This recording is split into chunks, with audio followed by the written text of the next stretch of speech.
പ്രിയപ്പെട്ട നാട്ടുകാരെ, സ്നേഹം നിറഞ്ഞ സുഹൃത്തുക്കളെ, അസ്സലാമു അലൈക്കും.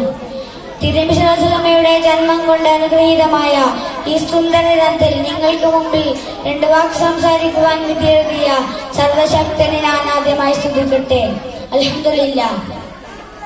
സൂര്യനും ചന്ദ്രനടക്കം കോടാനുകോടി നക്ഷത്രങ്ങളും ഗ്രഹങ്ങളും ഉപഗ്രഹങ്ങളും വെട്ടിത്തിളങ്ങുന്ന അത്ഭുതകരമായ ഈ ലോകത്തിന്റെ സൃഷ്ടിക്കാരണം അഷ്റഫുൽ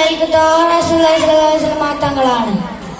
ആ മുത്ത് റസൂലിനെ സ്നേഹിക്കാതെയും പാതകൾ പിൻപറ്റാതെയും നമുക്ക് എങ്ങനെയാണ് മുന്നോട്ട് ജീവിക്കുവാൻ സാധിക്കുക?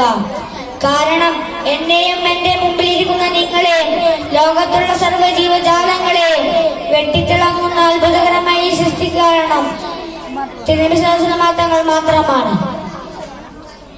അല്ലാഹു സുബ്ഹാനഹു വ തആല നമ്മെ പഠിപ്പിക്കുന്നത് ലൗലാ കലിമ ഖലഖത ഖലാഖ്, നബിയെ അങ്ങില്ലാതിരുന്നുവെങ്കിൽ നാം ഈ ലോകത്തെ പോലും സൃഷ്ടിക്കുകയില്ല എന്നാണ്.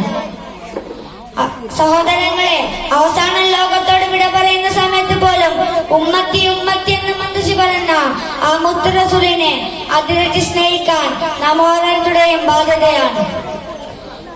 തിരുനബിയോട് സഹാബിമാർക്കുണ്ടായിരുന്ന സ്നേഹത്തിന് അതിരില്ലായിരുന്നു. തങ്ങൾ എന്ത് പറഞ്ഞാലും രണ്ടാമതൊന്നും ആലോചിക്കാതെ പ്രവർത്തിക്കുന്നതായിരുന്നു അവരുടെ ശൈലി. അത്രമേൽ തിരുനബിയോടുള്ള സ്നേഹം കൊണ്ട് ജീവിതം ധന്യമാക്കവരായിരുന്നു സഹാബാക്കൾ. പ്രവാചക സ്നേഹത്തിന്റെ ആഴങ്ങളിലേക്ക് ഇറങ്ങിച്ചെല്ലാൻ അള്ളാഹു നമുക്ക് തൗഫീഖ് ചെയ്യട്ടെ എന്ന പ്രാർത്ഥനയോടെ ഞാൻ എന്റെ വാക്കുകൾ ഉപസംഹരിക്കട്ടെ. വാഹിറ ദഅവാന അൽഹംദുലില്ലാഹി റബ്ബിൽ ആലമീൻ. അസ്സലാമു അലൈക്കും.